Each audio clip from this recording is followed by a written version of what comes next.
lahat na nakapalibot dyan guys na mga puti-puti yan ay salt. Asin na yan guys, no? Dead Sea dito sa Jordan. Okay, so ayan na yung nilalakaran ko. Nandyan yung dagat, nandyan yung mga asin sa gilid. So yan ang kakaiba guys, no? So hindi pa na tayo masyadong ano sa ganitong sitwasyon.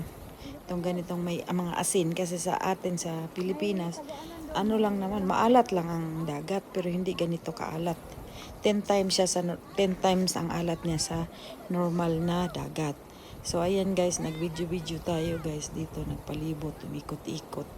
Kasama ko yung mga kaibigan ko, no. So yan na yung Dead Sea. Sa mga hindi pa nakapunta, magpunta kayo guys, lalong-lalo na pag nandito kayo sa Jordan. Opportunity nyo na yan guys, no. So thank you so much, no.